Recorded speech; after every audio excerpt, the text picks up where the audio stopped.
Untuk mendukung channel ini silakan tekan tombol subscribe karena subscribe itu gratis. Bagi yang sudah subscribe terima kasih. Assalamualaikum warahmatullahi wabarakatuh.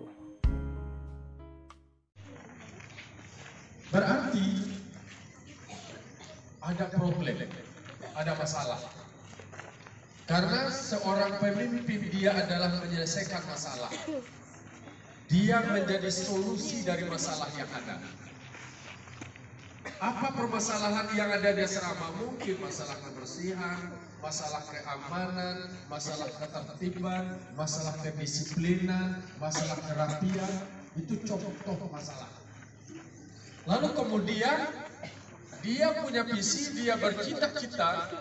Visi itu adalah cita-cita, sesuatu yang ingin diwujudkan supaya di asrama terjadi rumah yang aman bagi santri, yang nyaman bagi santri, tidak ada pengambilan kepemilikan temannya. Itu contoh. Dari itu muncullah visi, sesuatu yang ingin diwujudkan. Tadi Buya sudah menyimak masing-masing visi dan misinya.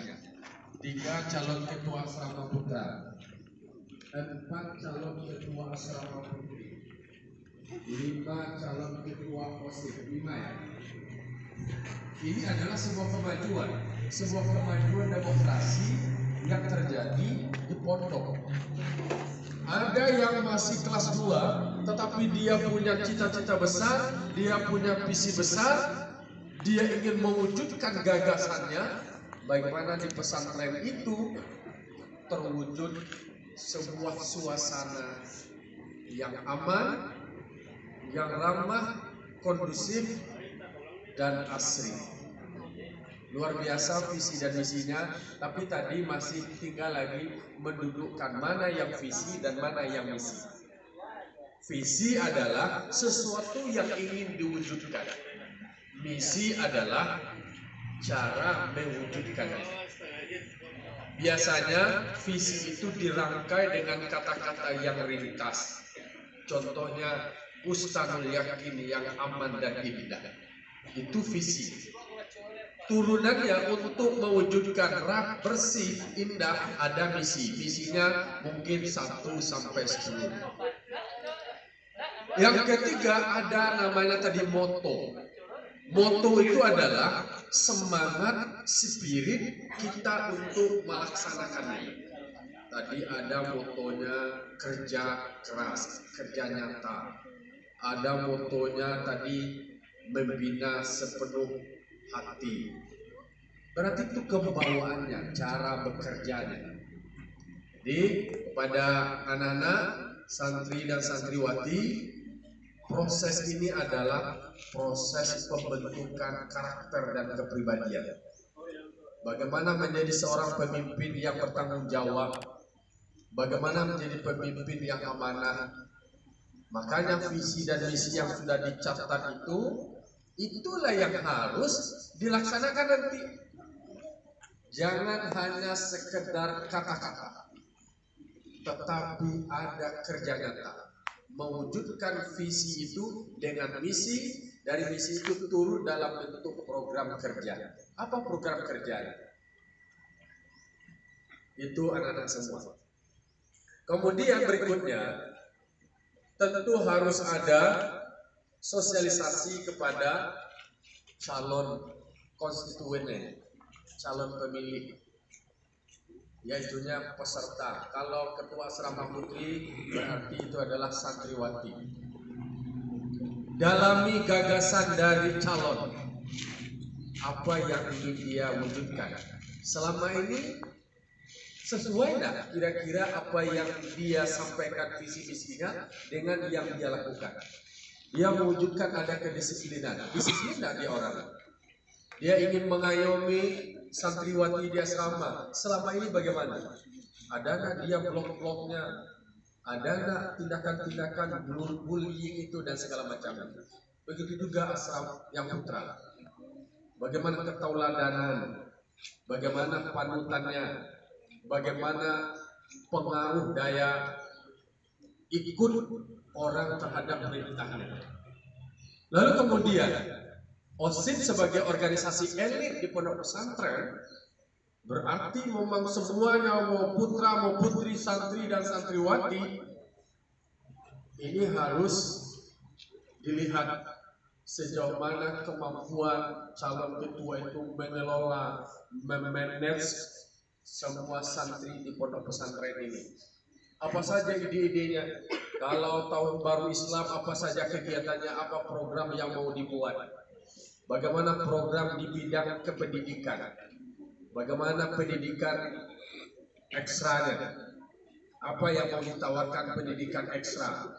Mungkin bagi yang berminat nanti menjadi tentara atau polisi, ada anak ekstrakurikuler yang bahagian itu. Ada yang berminat di bidang bela diri, ada anak kegiatan ekstra yang dibuat oleh OSIS-nya. Ada yang bagian keterampilan lain, mungkin bagian seni budaya, ada yang punya bakat bahagian seni seperti tarik suara, kemudian membuat drama.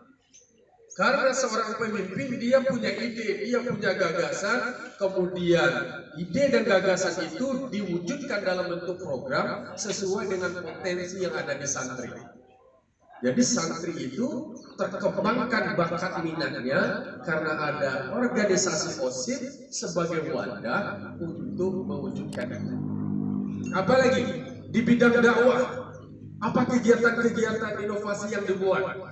Ada lomba-lomba atau latihan-latihan, lomba pidato bahasa Arab, pidato bahasa Inggris, kemudian bahasa Minang, ada lomba-lomba pidato pepatah petiti Minang, harus kreatif sehingga punya nilai sejarah, punya legacy istilah ini, ada peninggalan bahwa semasa saya jadi ketua OSIS, saya sudah memulai mengangkat sebuah acara sehingga acara itu masih berlangsung. Kita akan dikenal oleh teman-teman berikutnya.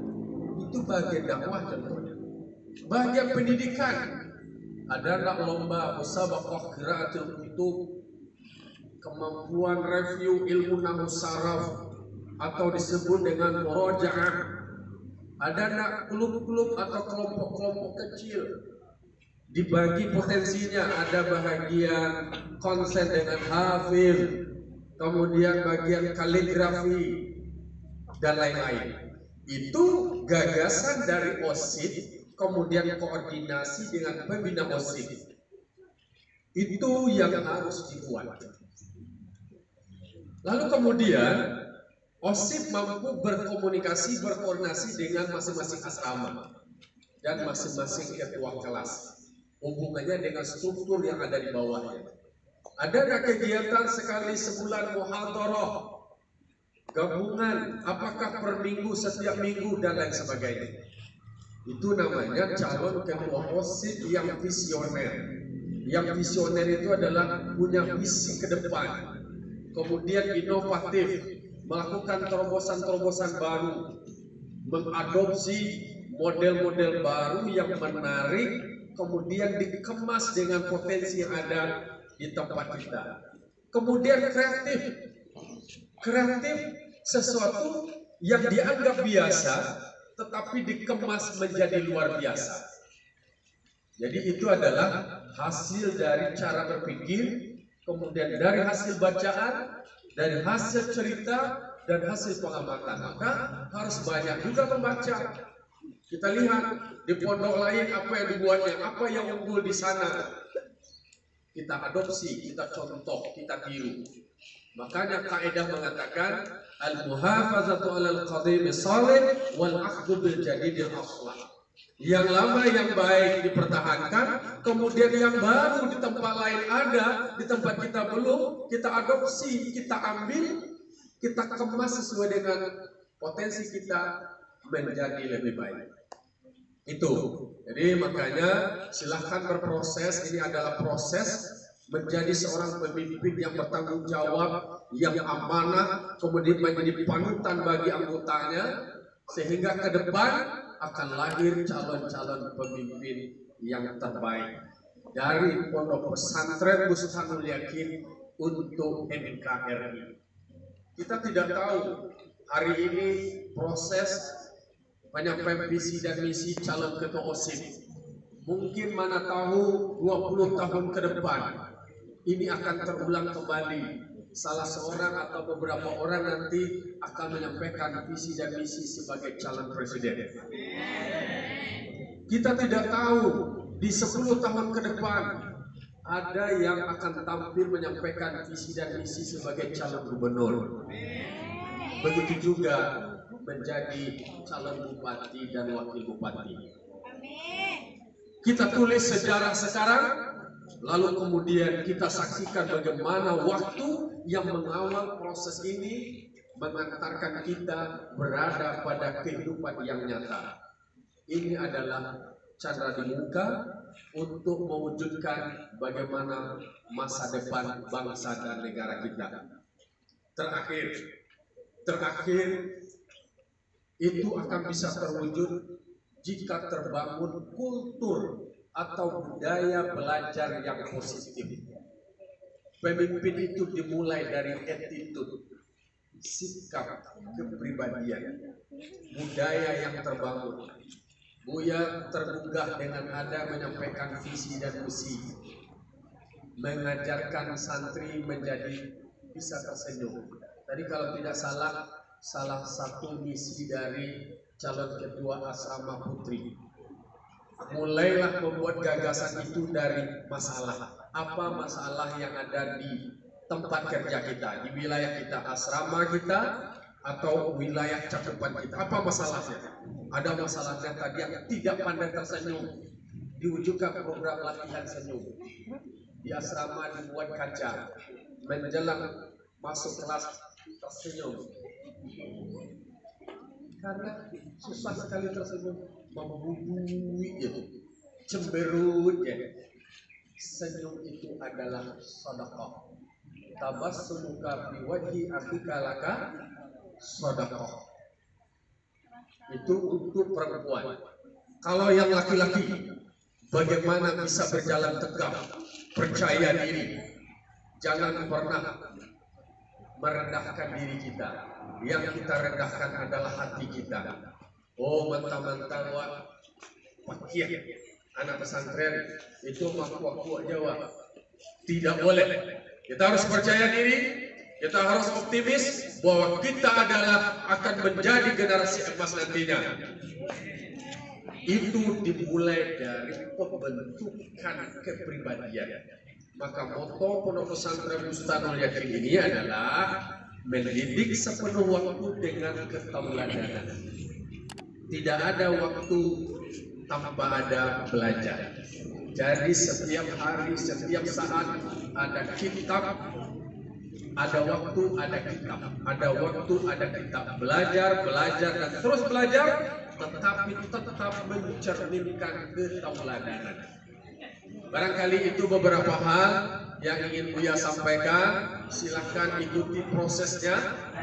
Nanti KPU-nya, Komisi Pemilihan Umum dari pemilihan OSIS dan pemilihan ketua asrama, sesuai dengan tahapan yang sudah dirancang. Mungkin nanti akan menyampaikan apalagi mungkin kampanyenya, dan nanti pada